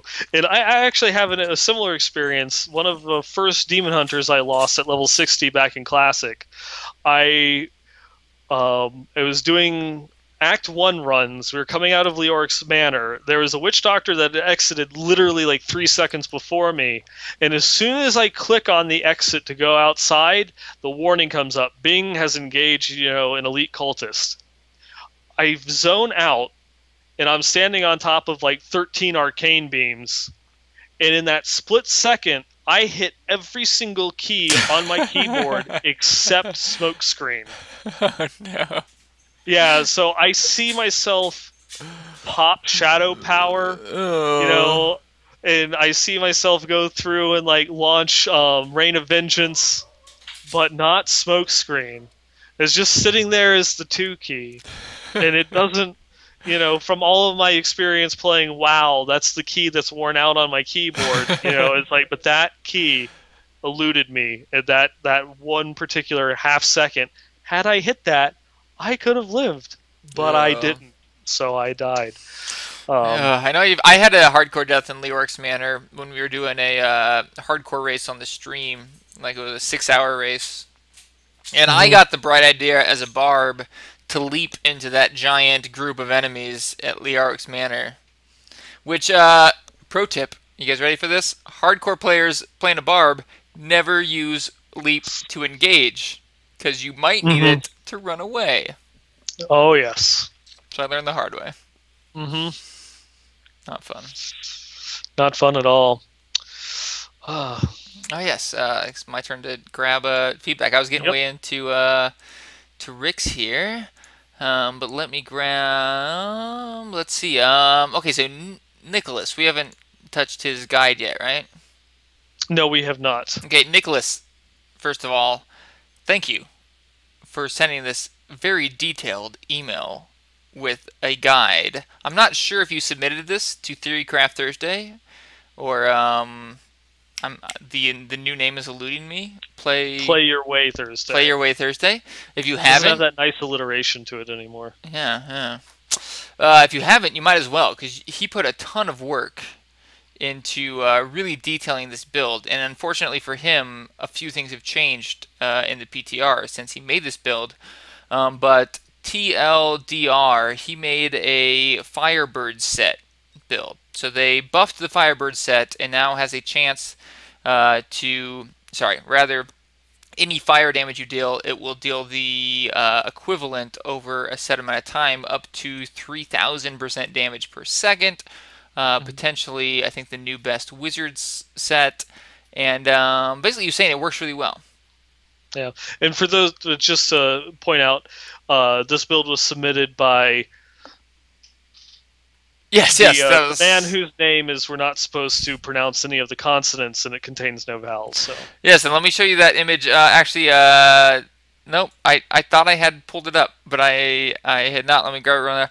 Last week, this person who Nineball just tried to pronounce her name again submitted another feedback, and we could not pronounce his name because it has no vowels in it. And he was nice enough to send us an image of Nineball trying to pronounce his name. So anyone who's able to see the stream can see Nineball trying to pronounce his name and me laughing. That's and now you just gotta see a replay of it. But anyways, he submitted this build, and I hope he sends it in to Play Your Way, because it's really good. And through reading through it, my biggest worry is not that Firebirds isn't going to be useful, but more that it's going to be the only set to go for in its current state. Yeah, I mean, I've not been keeping up too much with the Wizards. I know there's a lot of groups that have Wizards that have completed the very higher level tiers in the Greater Rifts, but Wizards themselves aren't able to progress that far compared to some of the other classes in the solo Rifts on their own. Yeah. I mean, overall, Wizards have been a little weak recently, but Firebirds might be the turning point. Yeah. He was using the double Hydras with Black Hole, Meteor, and Arcane Orb. I've seen this combo a lot with Meteor and Arcane Orb, and I don't get it. My humble opinion, use Meteor or Arcane Orb. They're both costing resource. They both serve basically the same purpose. But of course, Black Hole is going to work really well with Meteor or Arcane Orb, and use the two Hydras if you got it. But with the Firebird set, you're trying to do as much fire damage as possible, because you're proccing a really awesome set bonus anytime you do. Yep. Fire. Yeah, Beavis and Butthead. Yep. Callback. Why not? Let's see. And then the last thing that we had submitted in here was 3 days JPT. Jeff submitted a build that he had in some gear for a fire and attack speed monk. Fire seems to be the kind of the theme of things going through over the past couple of weeks. Yeah, nice to get a non-frost monk too. Yep. And like this one, he went through and he submitted his full build, and he went through and he also gave his the skill build as well. He uses way of 100 fists, lashing tail kicks, sweeping wind. Of course, obviously all of them with the fire runes equipped to it, and then he combines that with the legendary item, the Flying Dragon, which has a chance on attacking of double your attacking speed. And so he kind of throws in a lot of fire skills that might have a benefit or some sort of proc to attack speed, so it synergizes. And then he also equips the Andariel's Visage for even, and a bunch of other items for more fire damage. And then whenever he gets the Flying Dragon proc, it basically doubles everything that he does, because his attack speed doubles, and he just keeps going through. And because that he's using the Flying Dragon, which is Diablo, he uses the Monkey King's 2-piece set bonus, so that way he gets the additional, I think it's, currently a 10% damage bonus, and 2.1 is a 20% damage bonus. And then, like, the one thing that he's needing, obviously, is he needs. You can see in the image up on the screen right now that will probably be gone by the time you hear me saying this. Still, He's using the He's using the Demon Hide set, but he wants to replace that with Cinder Coat and Mage Fist, obviously, and then it's really going to start coming together, buffing all the fire damage. Let's see. He didn't mention what difficulties he's been doing. So I would like to hear. It's like, what do you find yourself mostly in? Like, what torment do you find yourself? Oh, it is 20% on live. Okay, there we go. Someone in chat went through and mentioned that.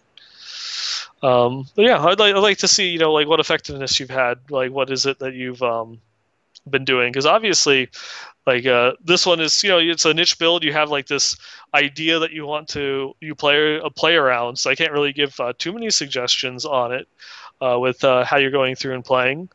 Besides obviously just getting yourself a Cinder Coat, a Mage Fist, and an SOJ in order to replace the Demon Hide set with something a little bit more powerful.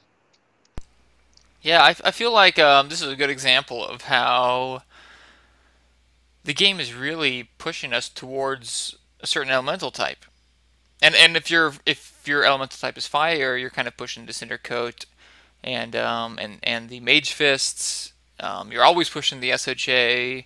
But as much as I love the fire-based builds, lightning-based builds, any build based on a certain elemental type, I would love to see more stuff that pushes us towards a multi-elemental build, because I can't think of a certain of any class that doesn't feel pressured to pick one elemental type and stick with it.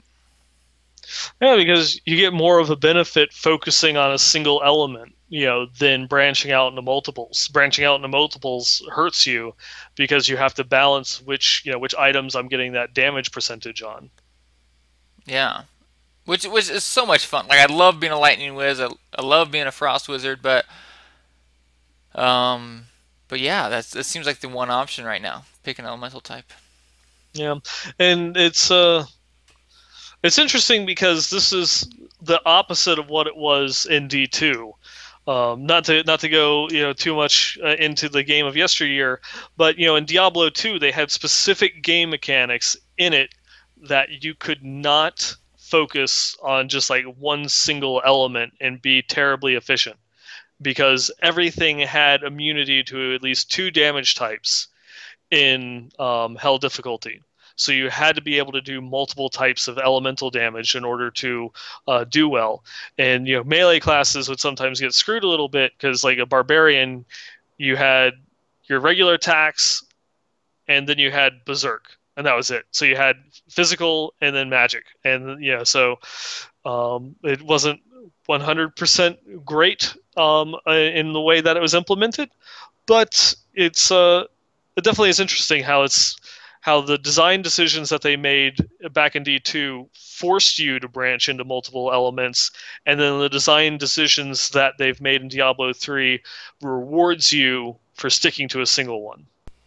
Yeah, I think we have to see some kind of backlash over this. I mean, until Reaper of Souls, my thought on elite packs that were immune to a certain type of element was just that was annoying and ridiculous, and that it was better to not have those. But you make a really good point. We need something to deter players, or I guess better yet would be something to incentivize players into using multiple elements in their build.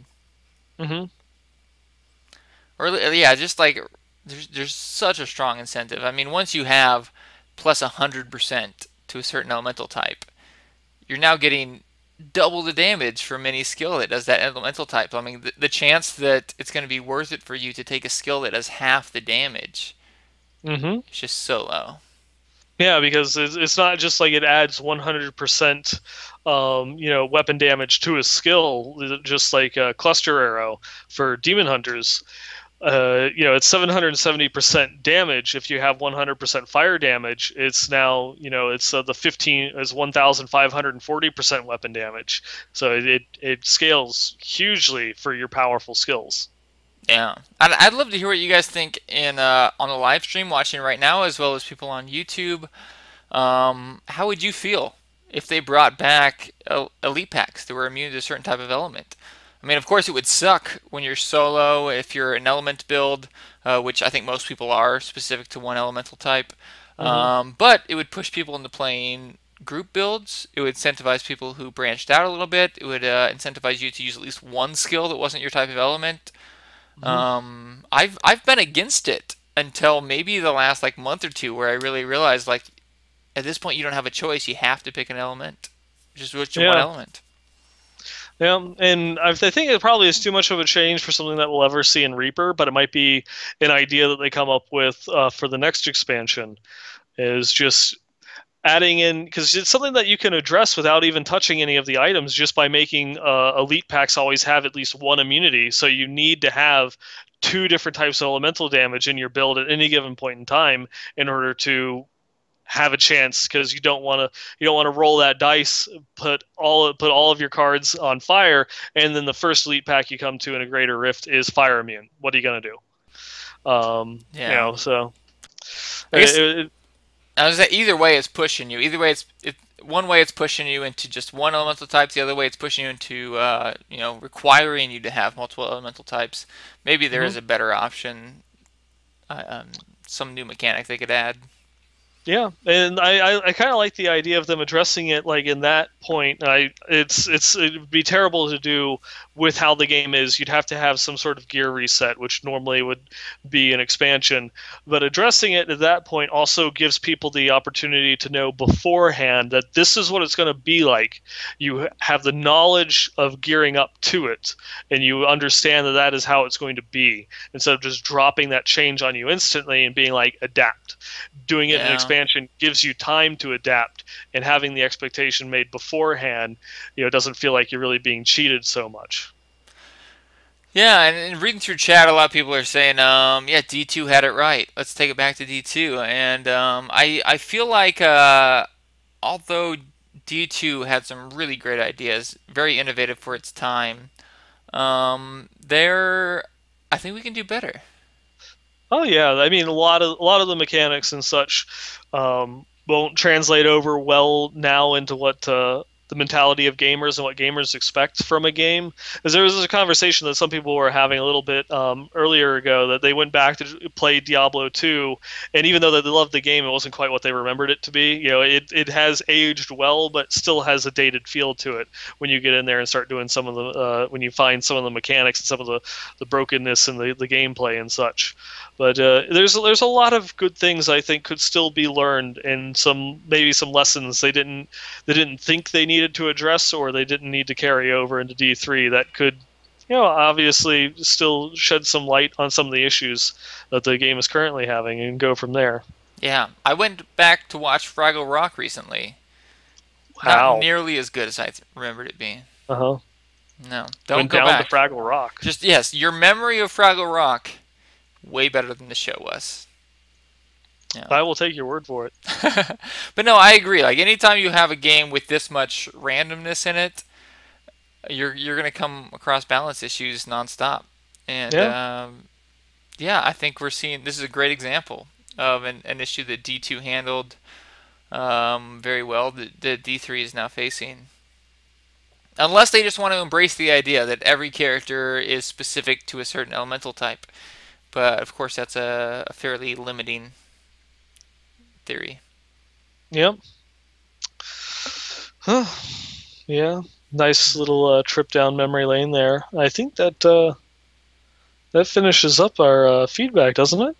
Yeah, should we get into our limited items of the week? Yeah. Let's hit that up. All right. Well, we only had 4 submissions this week, and we'll go ahead and start with Derek. He submitted this. I'm probably going to say this wrong. Channon Bolter. Channon Bolter. Who knows? Channon Bolter? Yeah, I think so. But yeah, he wasn't so much showing this off as he was asking, "How do I make this useful? How do I make this?" And maybe Nineball has some ideas. I have some opinions. But the Channon Bolter, the legendary affix is your spike traps lure enemies to them. Enemies may be taunted once every 14 seconds.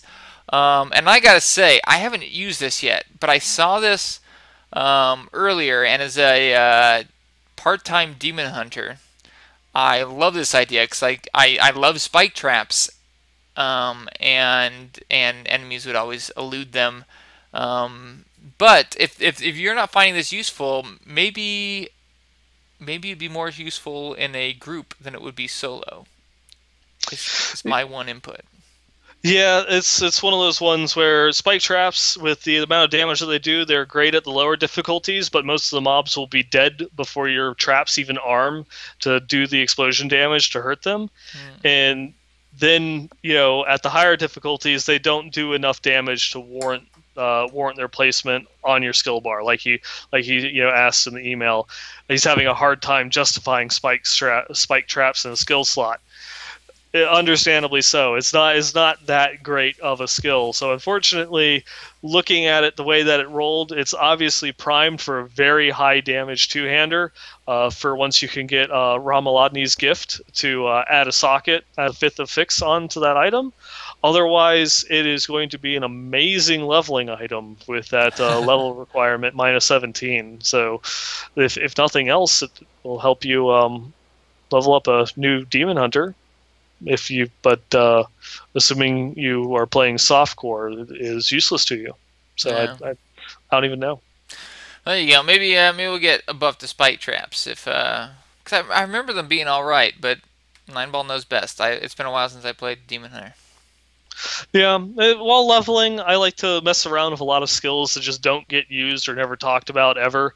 And this most recent Demon Hunter that I've been leveling up recently, I've been power leveled most of the way, but I've done, I did it the hard way between 64 and 65, and even then it was like I had spike traps with a level reduced crossbow and a high level gem in there just for the ridiculous amount of damage, but it's just kind of like, it does so little damage. It doesn't one shot mobs on normal. This skill is useless.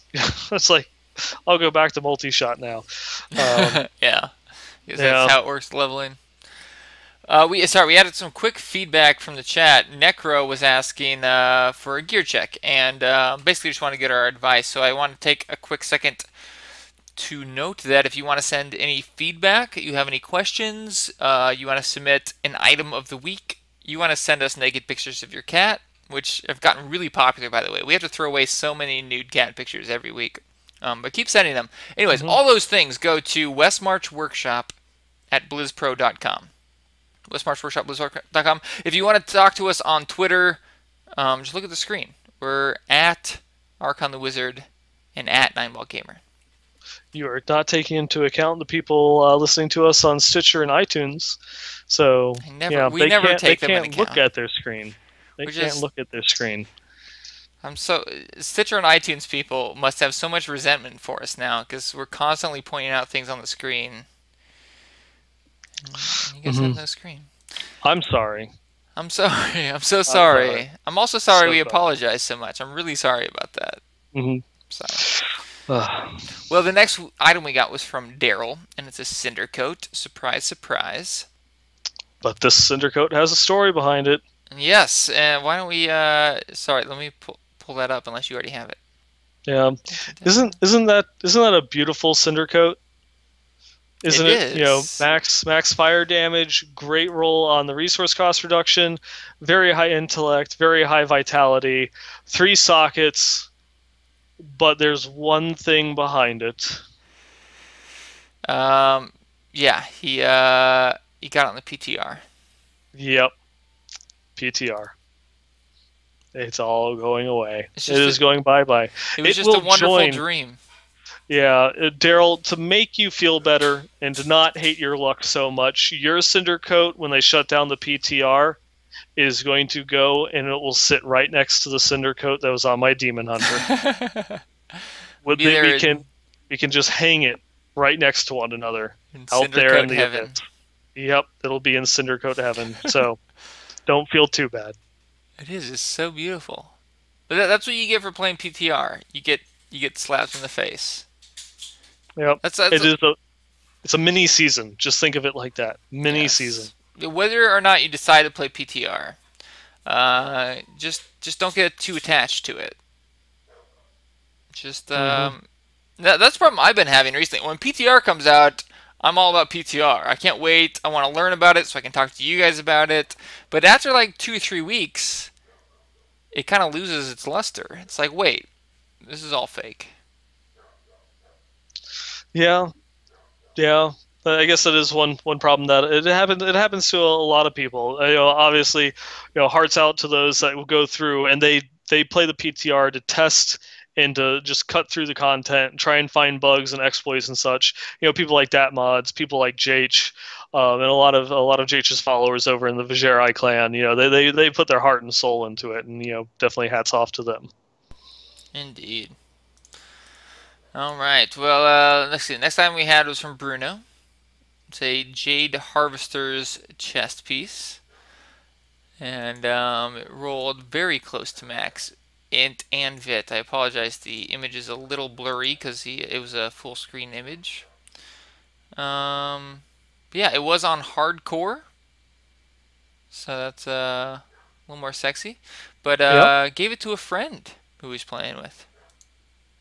Very nicely. Yeah, and the other thing is those sockets rolled with the item, so it's not even been enchanted yet. But looking at it, I mean, it is Jade Harvesters, so it's more akin to a dot build than it is a pet build.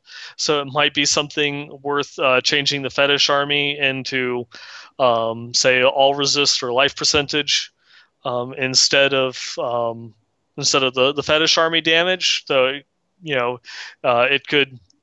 It's damn near perfect. That could even just be used as a great chess piece while you're building up, the rest of your gear for a fetish army. Yeah. And maybe the Witch Doctor will be a sexy build pretty soon. You can only hope. The next item, I drooled a little bit when I saw it. Andres had this Ring of Royal Grandeur. If there's one item to roll amazing, that you'd want, it has to be a Ring of Royal Grandeur. Yep. We got a very close. This one stat away from being at max. Minus the secondary stats, of course.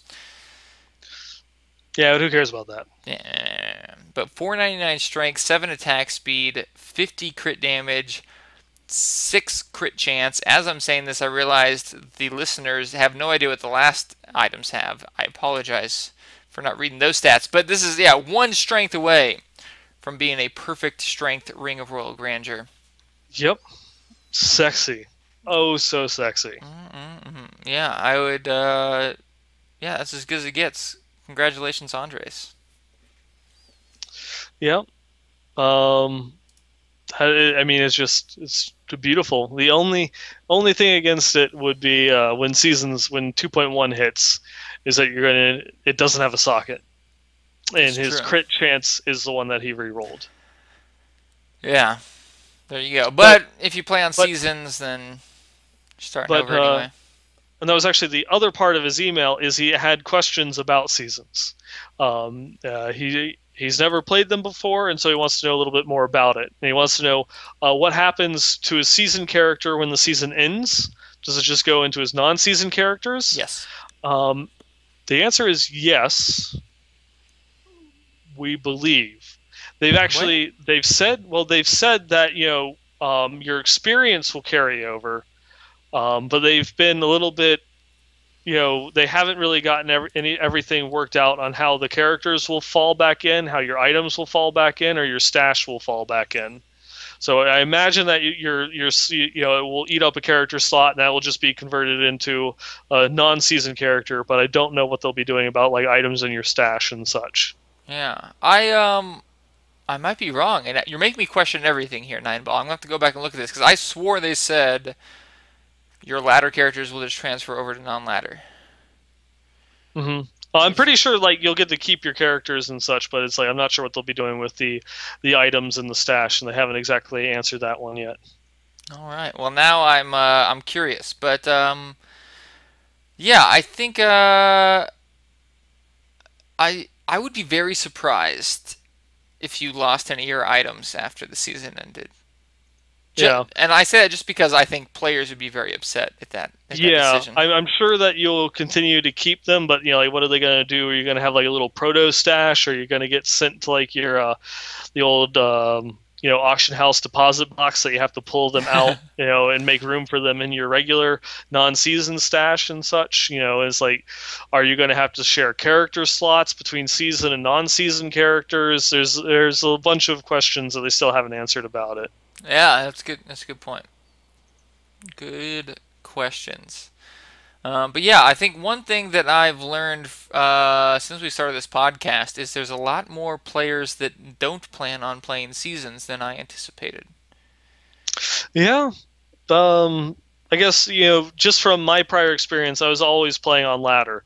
But there were always, hundreds of thousands of people that weren't playing on ladder. So I guess it's for me, it's always been something that I've always been attracted to, like that starting over and that fresh run and such. So, maybe some people will give it a try, but it looks like will definitely be a very large portion of the population that will be sticking to the non-season characters. Yeah, and I shouldn't be talking because in D2 I never played ladder.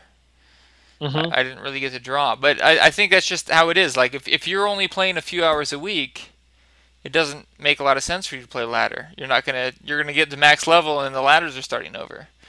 But if you're putting in a lot of time, non-ladder hardly makes sense because you're gonna max out your character, and then you're just fighting for those tiny little stat increases. Mm-hmm. And the season, of course, is gonna allow those hardcore players to do that progression all over again. Yep. Yeah. But yeah, like I mentioned in the intro, I think a lot of players are kind of in this purgatory state, if I can say it. This like limbo of what do I do now? The PTR is out. I can see all the features I really want, but they're not here yet. And I know that pretty soon the seasons are going to start, and all this progression I've put into is going to be useless, assuming I'm doing seasons. And what do I do now? Yeah, I know that it has created a little bit of apathy. I know in some of the people that I've seen online, and not just on forums, but even just on Twitter and such, that they're just I plan on playing seasons, so I'm done with the game until 2.1 comes out. They've got no other reason to go and play. For me, I still just enjoy the game for playing the game, and so even though I don't play as much as a lot of you do, I still. I'm leveling up my Demon Hunter. I'm going to go through it. I'm going to try and get her geared up as much as I can before 2.1 hits. And then someone just mentioned Destiny in the chat. It reminds me of beta starts tomorrow. I'm not playing Diablo next week. I'm sorry. I'm just going through and saying it now. Yeah, that's my friend Danny. I'm excited. He just moved back to Vegas, so we're hanging out soon, probably. Anyways, complete segue. This one word. Yeah, in chat I'm sorry. Changes the entire message. Train of thought. Wait, no. If I was in the data best the data bestiny. If I was in the data bestiny, I'm sticking with it. If I was in the data bestiny, I would be all up on that. But of course, a lot of us aren't. And I think either take a break from Diablo, because Diablo is always much sweeter when you come back from a break, or just give yourself little challenges. I mean, I think I've gotten a lot of inspiration from this hardcore challenge from William here, and I think sometimes that can be something to entertain you while you're waiting for the thing you're really excited about. It's just, if you have some friends or a clan, see how far you guys can get. Do a little race. Give yourself some kind of limits, and set up these little challenges. They can be fun to kill the time as you're waiting. Yep. I mean, like some of those ones is just if you don't feel like playing your character now because you're going to play seasons, and so you don't really want to put too much progression in it. That's almost the perfect excuse to go on the PTR. Because you don't care about anything that you're doing now, so what does it matter? Go on the PTR, knock out rifts, see what you can do, take in some of the changes. If you're a softcore player, try out hardcore. Not only because it's a great experience, but it is like a mini season. If you want to know what a season is like, if you've never played ladders before and you've never played hardcore, just making a hardcore character, forget about like the whole hardcore mentality or that style of play or whatever. It will tell you what a season is like because you're starting over with nothing. You have to level up your artisans. Blues are upgrades, and it's an interesting experience. And a lot of people will go through and they've listened to me, bad decision, and have started playing hardcore characters. And it's that new starting over feeling that's gotten them addicted to it. Maybe not so much the actual hardcore experience itself, but it's like, I'm looking at every single yellow that drops. I'm checking the vendor and looking at blues because they're upgrades. It's just so it's like it's a great experience. Brings back a lot of the fun. It does kind of end once you get to max level and you start getting into Torment, because then you're back to that same old mentality of oh, I only care about sets and legendaries. Rares don't matter anymore. But it gives a little nice feeling, just starting over again, fresh. No, definitely, yeah. That's nothing has reinvigorated my passion for Diablo more than starting a hardcore character. Mm-hmm. So yes, come in. The Church of Only One Death is open 24/7. So come in, have a seat, try it out, and see if it fits for you. Yeah. Well, I think that was the end of our feedback, and therefore the end of our podcast. That it is. But it was quite a fine episode. I hope any of you that were lost in the PTR without hope for a future have some sense of what you can do while you wait. And who knows how long this PTR will go on for, but at least it's going to be the biggest patch we've had since the release of Diablo. Mm-hmm. And we have that to look forward to. Yep. Lots of great things coming in. Indeed. So thank you guys for watching our podcast, Westmarch Workshop. Keep in mind, if you want to watch us live, we stream on Wednesdays at 6 p.m. Pacific, 9 p.m. Eastern on twitch.tv/ArchonTheWizard. You can send in your feedback, which may be mentioned on the show, to westmarchworkshop@blizzpro.com, and tweet us at ArchonTheWizard and at 9ballgamer. And until next week. And follow us. You can watch us on YouTube, and obviously we're on iTunes and Stitcher at Westmarch Workshop. So give us a listen. We'll make your car rides far more entertaining. Indeed. Yes. Goodbye.